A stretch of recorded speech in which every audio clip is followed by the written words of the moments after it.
Então a gente vai começar a falar sobre nosso novo período. Tira o assunto aí, Tá? Esse período ele pode ser chamado de os anos dourados, porque você tem uma questão de saudosismo e um grande desenvolvimento, principalmente na área industrial, automobilística, onde a gente vai ter várias questões de carros, blá blá blá, mas fora vai ter um desenvolvimento econômico significativo. Tá? É um período que também pode ser chamado de República Nova. E, bom, basicamente, o que é esse período? Esse período ele é nada mais nada menos do que uma curta experiência democrática. Como assim uma curta experiência democrática? É o período em que a gente vai experimentar de fato a democracia no território nacional brasileiro, mas vai ser durante um período muito curto. Vai de 1946, por assim dizer, quando acaba a ditadura estadounidense, ou seja, o Estado Novo de Vargas, e se inicia a ditadura civil-militar brasileira. Tá? Então, dentro desse sentido, o que acaba acontecendo dentro dessa situação? Vai ser um período onde a gente vai passar por alguns governos escolhidos, votados pelo nosso querido povo brasileiro. Então vamos por parte de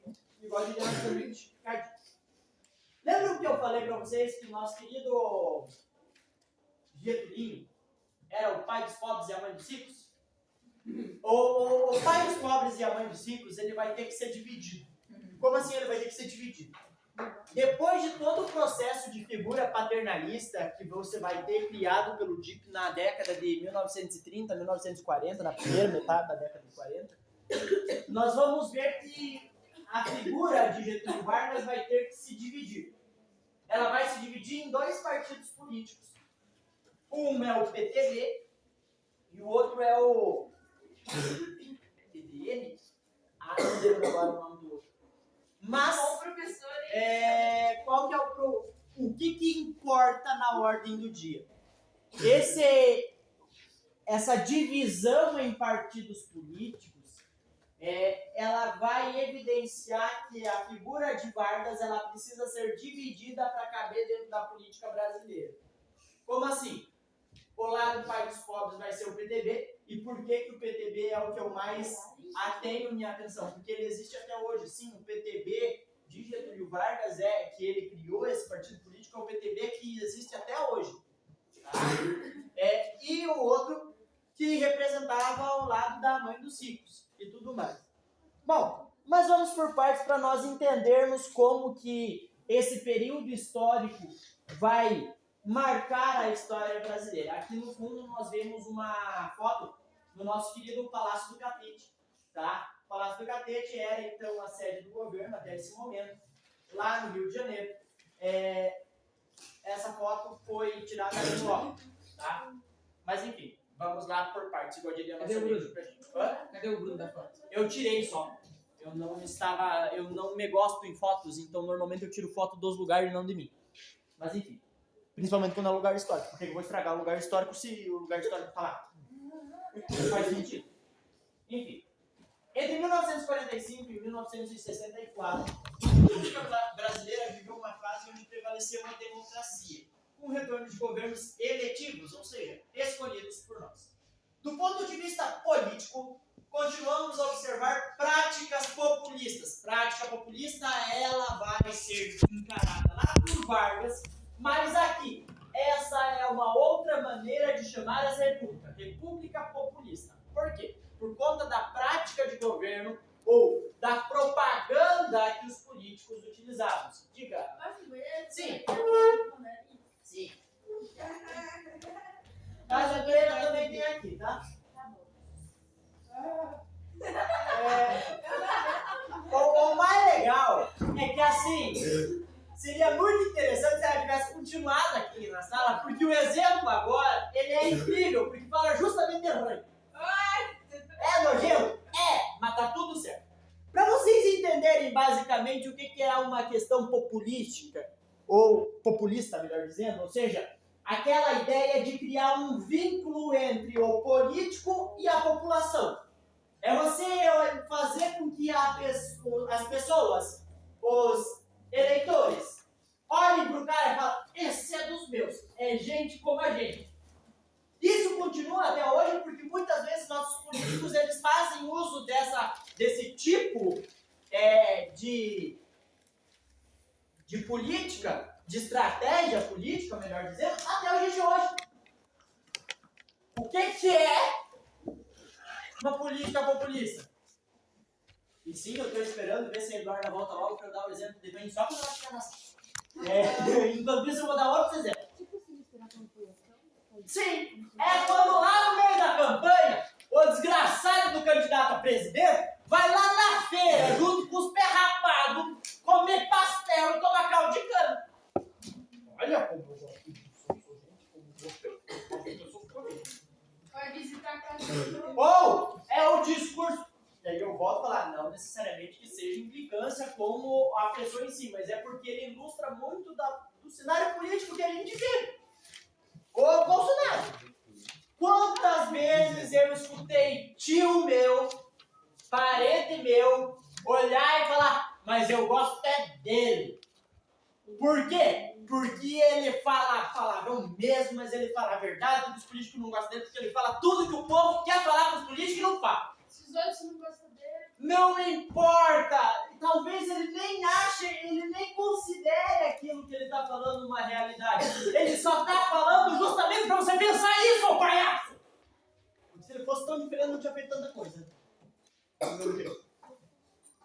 Essa é a lógica do negócio. Outra coisa populista. Aqueles candidatos simpáticos, querido, vai lá no meio do povão, assim, pega a criancinha, aquela criança ranhenta assim no colo, coloca aqui. Aquela criança ranhenta, sabe? Aquele papurizinho pequenininho assim, com a barriga redonda de verme assim, com o ranho escorrendo assim, aquela blusa assim, que parece que passou uma lesma, porque toda vez tá. Vocês sabem que é verdade, vocês sabem que tem criança assim. E aquele político vai lá com a maior atenção do mundo, maior simpatia, pega a criança no colo. A criança ainda olha pra ele, ó. Ela faz assim, ó. Ela puxa o ranho e quando ela solta o ar de novo, faz aquela bolha assim. Vocês sabem que é assim, não adianta vocês falar que não, porque tem, vocês sabem. E aí aquele político olha pra cara, nossa, que criança linda! Ele ainda vai lá, pega, dá um abraço, ainda dá um beijo na criança. Olha como ele é querido, ele se importa com as criancinhas, ele não se importa com criança surda de ranho. E você cai porque tu vai lá e vota nele, desgraça! Isso é uma prática populista. Tá? Conseguiram entender? Eduardo, eu tinha falado quando você saiu, eu queria muito que você tivesse continuado, porque eu sempre dou esse exemplo. Mas daí eu comecei a dar outros exemplos para dar tempo de você ir lá e voltar, só para você presenciar isso. Mas enfim, tá tudo certo, não tá errado. Você percebe que o discurso populista ele vai se moldando, ele continua presente na sociedade até hoje.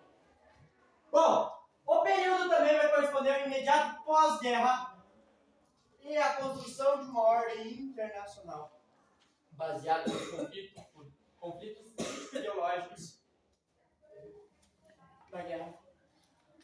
Pessoal, esse período ele vai estar inserido dentro de um contexto maior.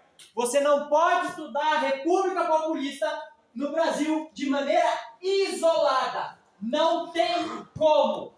É obrigatório estudar isso e entender esse período da política brasileira dentro de um contexto maior, que se chama Guerra Fria. Então, para nós entendermos, nessa época, vamos assistir o confronto entre diferentes projetos de desenvolvimento do Brasil e também da América Latina.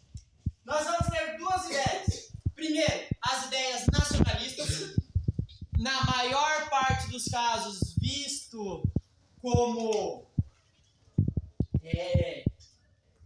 descendentes, herdeiros da vontade de Vargas, que valorizava a ideia nacional, e os liberais, vistos como representantes da UDN, os opositores de Vargas que queriam uma abertura da economia brasileira para nosso querido, maravilhoso e espetacular capital estrangeiro. Os nacionalistas, então, defendiam que a gente devia buscar um desenvolvimento autônomo. Porque, enfim, eles queriam que ficasse concentrado mais dinheiro aqui. Já os demais queriam investimentos externos para o capitalismo brasileiro. E aí, dentro dessa lógica, nós vamos por parte do diria nosso amigo Chico Cadinho. Relembrando, soldados brasileiros voltam na guerra. Vargas é o presidente. Sim. A situação fica insustentável. Yes. O exército chega para Vargas e fala: ou você sai ou saímos com você. O que tu escolhe, cara pálido? Eu acho que eu saio, né? É melhor, né? E aí Vargas sai, renuncia. De acordo com a Constituição que vai ser colocada em prática posteriormente, tá? Mas como o nosso querido Vargas teve a proposta ou você sai ou saímos com você, Vargas não pode concorrer às eleições presidenciais que vão se suceder. Então ele não pode continuar governando. Fechou? Não quer dizer que ele não vai participar das eleições. Ele foi eleito senador, inclusive. Só não podia ser presidente, porque o resto estava liberado. E aí? Mas ele ganha 50 e poucos, não ganha? Calma, tio. Eu tô falando do imediato, depois da imediata renúncia. Depois, calma. Nós chegamos lá. Aí, o que vai acontecer? Começa a sair os candidatos a presidente. Saiu outro. E um deles era um cara chamado Eurico Gaspar Dutra, general do Exército Brasileiro, que havia sido, no governo de Vargas, ministro da guerra. Foi o responsável por chegar pro Vargas e falar: ô Vargas, cara pálida, você sai, eu saí com você porque não tá dando carro. Só que nenhum candidato estava se destacando, não tinha uma ideia clara de um vencedor. Aí lá vai, sabe o Chaves lá? Que tem aquele poeminha lá? Volta o cão arrependido. Assim veio o Dutra. Dutra chega e fala: ô Vargas, ô tio Vargas, eu sei que eu falei que ou você saía ou nós saíamos com você, mas a questão é que eu preciso do teu apoio.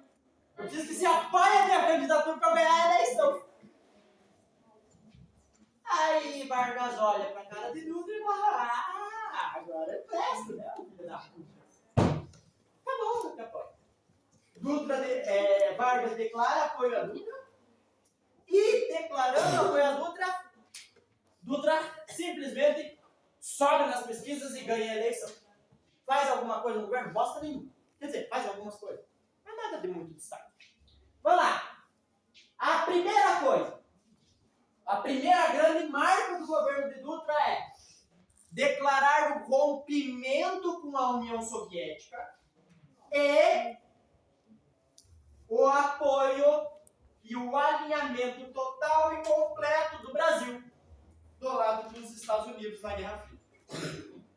Pessoal, a Guerra Fria é tipo amizade de criança e adolescente. Sabe como que é a amizade de criança e adolescente? Tu é meu amigo, normal, principalmente para as meninas, né? Por isso que até nem tanto, mas às vezes é aquele negócio. Se é minha amiga, você não pode ser amiga dela. Por quê? Porque eu não gosto dela. Então você não pode ser amiga dela. Mas a pessoa nunca fez nada de errado pra mim. Eu posso ser amigo de duas pessoas. Eu tenho dois neurônios. O Tico pode ser teu amigo e o Teco amigo dela. Não funciona assim na amizade adolescente. Você não pode. A relação pode sim.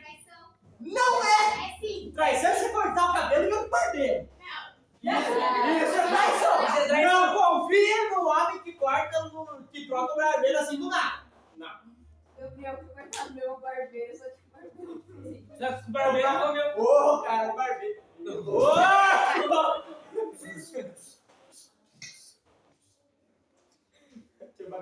Então, né? Olha, O não, barbeiro traiu ele. Ai, que dor! A maior decepção é quando eu vou cortar o cabelo lá, chego lá e o meu barbeiro tá fechado. Porque aí chego lá, tem uma plaquinha. Imagina se não tá barbeiro. Tirei os dias de férias. Ele foi 15 dias sem cortar o cabelo. Não, Já faz 2 que eu vou cortar. pior Corta que onde, Bruno? é quando você vai cortar o cabelo, o barbeiro não tá aí, quem tá é o ajudante. Foi isso que aconteceu. Aí você fala, não, Eu vamos- te mostrei. vamos dar um Bruno, Bruno. é Pior mesmo é se o barbeiro se candidato a vereador, não tem mais tempo pra cortar do tranco. Bah! Foi cortando o chute machete.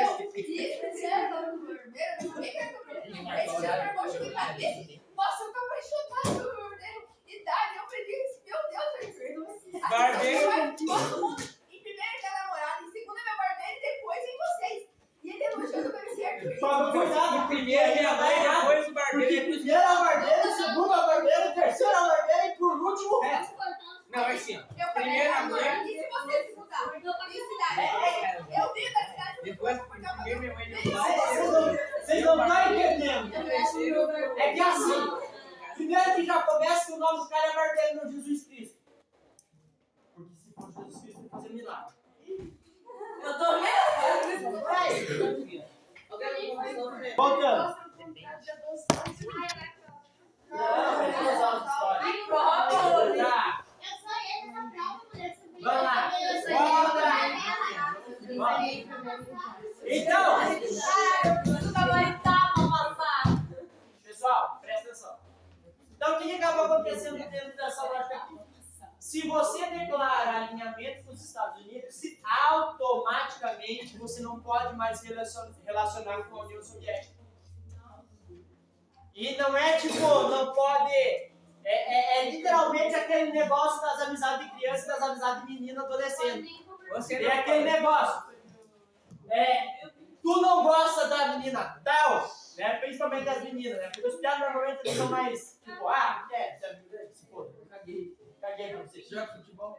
Joga futebol, então vira barbeiro. Mas normalmente menina se importa com essas tretas, né? Joga futebol. Menina é assim. Você não pode ser amiga dela. No sentido que você não pode nem dar bom dia pra outra. Você não gosta da menina. Aí você vê lá a tua melhor amiga, passa pra ela, bom dia, tudo bem? Por que você deu bom dia pra ela? Pior que mulher ciumenta. Pior que mulher ciumenta. É incrível. Mas enfim, tá tudo certo. Dá sequência. Então, resumindo, a relação dentro da Guerra Fria é essa. Você não pode nem olhar para outro lado do mundo. Tá, vamos lá. Dando sequência. Isso adiante. Para além disso... Cala a boca agora. Para além dessa relação, então, que Dutra vai se alinhar diretamente ao lado dos Estados Unidos, nós vamos ver que ele vai implantar o liberalismo. Ou seja, não vai interferir na economia brasileira e, além disso, vai abrir a economia brasileira para a entrada de capital estrangeiro. Vai romper diretamente relações com a União Soviética, vai fechar o PCB. Aliás, ponto interessante, até o ano de 2019, o PCB tinha mais anos fechado porque foi tornado ilegal pelos governantes do Brasil do que como partido institucionalizado. Ou seja, ele ficou mais tempo fechado que aberto. E o povo ainda reina que eles são uma ameaça. Enfim. Diga, Gabriel. Você acha que qual seria, tipo, provavelmente seria o melhor lado do relacionamento? Não faz essa pergunta. Não, ia ter influenciado alguma coisa? Não faz essa pergunta pra mim. Voltando. Não faz essa pergunta porque eu acho que, particularmente, do jeito que estavam, os dois lados ia ser bom. Tá? Melhor lado é a Embora, Venezuela. se a gente tivesse escolhido o lado da União Soviética, talvez, quem sabe, tivesse sido pior. Vocês vão entender o porquê quando a gente chegar no golpe de 64. O golpe de 64 foi financiado pelos Estados Unidos. Tá? Mas não só financiado, tinha outras coisas ali que a gente vai explicar como a Operação Brother Sun. Mas, porém, todavia, entretanto, se acalma, não seja estômago frio, que ainda tá 2 capítulos pra frente. Fechou? Tá. Rompe isso, relações com a União Soviética, fecha o PCB, intervém nos sindicatos, proíbe greve nos serviços essenciais. Aqui é um ponto muito importante. Greve é um direito constitucional. Porém, na Constituição Brasileira de 1946, não é tão constitucional assim. Por quê? Porque não é para todo mundo. Se você trabalha no setor de energia, no setor de saúde, no setor de segurança, você não pode fazer greve. Serviços essenciais. Vamos pegar o exemplo. Como tu quebra uma greve para ela não funcionar? Não. Fazendo a greve perder o apoio popular. Qualquer manifestação, ela é desmoralizada e ela deixa de funcionar quando não tem apoio da maioria. Exemplo, quantas vezes eu já vi, agora nem tanto porque está mais tranquilo, mas em outros momentos eu vi professores entrar de greve, ou outros setores entrarem de greve, e chega lá, pai, mãe, cachorro, periquito, papagaio, enfim, pessoas da sociedade e fala, pra que isso? Atrapalha tudo. Até essas reivindicações que eles fazem é certa, mas olha o tanto que vai atrapalhar, porque isso, não sei o que, não sei o que. Mas é lógico, inútil, se não fosse para travar e para quebrar as coisas, não no sentido de quebrar do quebra-quebra, mas no sentido de, se não fosse para incomodar, para atrapalhar, para causar algum rombo, algum prejuízo, não se chamava greve. A greve está aí para trabalhar. O que é, em suma, a greve? A greve, em suma, ela é a seguinte situação. Olha, o governo tinha que ter feito algo para resolver essa merda, o governo não fez. Como a gente vai pressionar o governo para fazer isso? Não trabalhando. Parando tudo. Se você para tudo, você automaticamente força ele a tomar posição. É assim que funciona. Só que na educação você não tem apoio de todo mundo. Ó, você está atrapalhando o ano letivo do meu filho, ele vai perder o ano por causa dessa greve. A bem da verdade, o teu pai só não sabe o que fazer com você, que no lugar de estar 4 horas dentro da sala de aula, tá lá na casa enchendo o saco e apunhando o saco dele. Não mostrem para os pais de vocês, isso é grave assim. Eu vou passar pro mundo mesmo. Mas é isso. Porque se, por exemplo, os médicos entrarem de greve, eu tenho certeza que todo mundo vai apoiar os médicos. Por quê? Porque é simples, ele entrou em greve, fudeu. Você precisa tirar ele logo da greve. Ah, os médicos querem aumentar o aumento pra ele. Foda-se se ele ganha 15 mil por mês. Aumenta o salário. A gente precisa do médico no posto. Agora, o professor que... Estamos falando, variando, tá? Por exemplo, o médico ganhou seus 15 mil com o quê? Uns 4, 5 anos de concurso. O professor concursado vai ganhar seus 15 mil? Pode ganhar seus 15 mil, sim. Depois de... de 20, 30 anos de concurso. Não, porque eu não sou concursado. Que tristeza. Então, qual que é a lógica desse negócio? Só que pro professor, quando ele vai lá, ele fala, pra que fazer greve? Ganha um pouco para não trabalhar. É aquela história do, você trabalha ou só dá aula? Só ele só dá aula. Ganha tudo isso para fazer nada. Os professores podiam ter greve, né? Tipo, os professores de matemática, português. Curiosamente, principalmente os de matemática, normalmente não tem. Principalmente de português e consciência política. Cobrar consciência política de jeito pesado é complicado, cara. Coloca ela na frente do cara lá de novo, pra ela fazer. Pô, verdade. Tá vendo lá? Eu não estou falando de pessoas específicas. Eu estou falando do povo de exato. Mas eu já vi falar que tem que colocar essas greves de gente nessa época a gente. Na época do Bolsonaro tinha greve. É perigoso, é perigoso. Tá. Quando o Bolsonaro, na época do Bolsonaro, não existe essas coisas. Do colégio tem que contratar a Ana Luísa pra dar aula. Quem que é a Ana Luísa? Tá. Ah, do terceirão. Vai lá. Então, dentro desse sentido, esse é o intuito. Você proíbe greve, por exemplo, no setor de saúde, porque todo mundo... Por quê? Porque essa é uma greve que vai dar certo. Por quê? Porque toda a população vai falar, tem que dar um aumento, a greve é certa.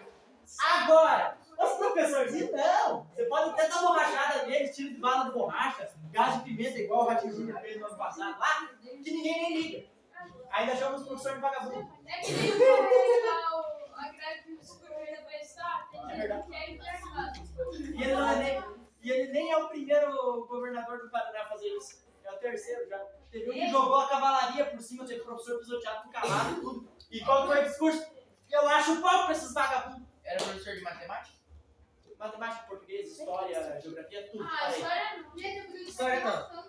Enfim, E matemática. eu adoro esse período, porque é legal, a gente se anima. Tá, andando sequência, indo adiante. E no campo da economia, nosso querido Eurico Gaspar Dutra se destaca no seguinte: o plano SALT. SALT é uma sigla para saúde, alimentação, transportes e energia. Ótimo! Vai cair na prova, tá? Que bom você decorou. Salve! Tá? Bom, no mais, nós vamos ter a criação da nossa nova Constituição. Junto com o novo período que a nova Constituição, presta atenção, os pontos básicos: voto para dar democracia, voto secreto, exceto, ou seja, quem não votava, analfabetos, cabos e soldados, porque eles não podem votar. Eles não têm um pensamento apurado, eles não podem votar. Eles são escravos. Eles que não sejam analfabetos. O oficial da outra patente pode. Tá. Divisão em 3 poderes: executivo, legislativo e judiciário.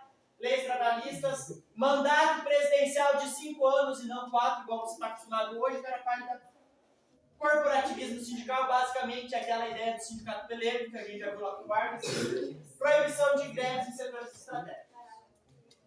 E se passam os 5 anos de governo de Lula.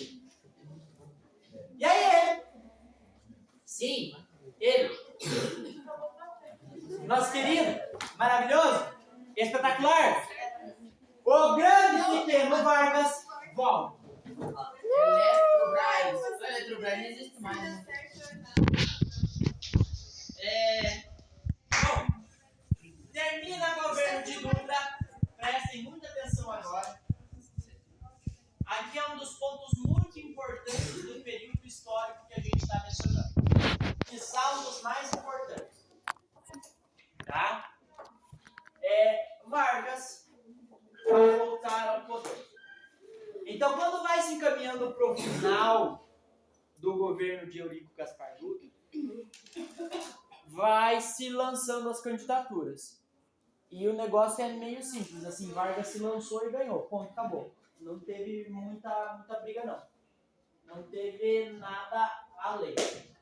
E aí, aqui é um ponto muito importante. Vargas tem um pensamento muito bacana.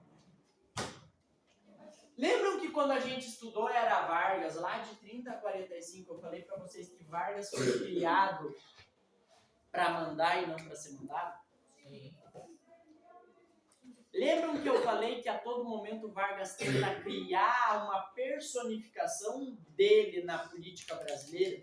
E ele vai fazer isso principalmente com a maquinação do DIC lá no Estado Novo. Não que ele já não fizesse antes, já fazia, mas com o DIC isso vai ser potencializado. Isso é muito importante.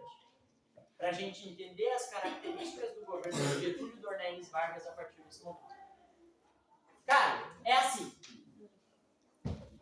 Vargas entrou no poder por meio de uma revolução lá em 1930. Governou por 4 anos de maneira provisória. Governou como uma constituição por voto indireto. Depois ele deu um golpe de Estado nele próprio para governar como uma ditadura. Em resumo, ele entrou na política brasileira como chefe do poder executivo pela porta dos fundos, sem apoio de ninguém. E ele literalmente fez tudo aquilo que a gente falou.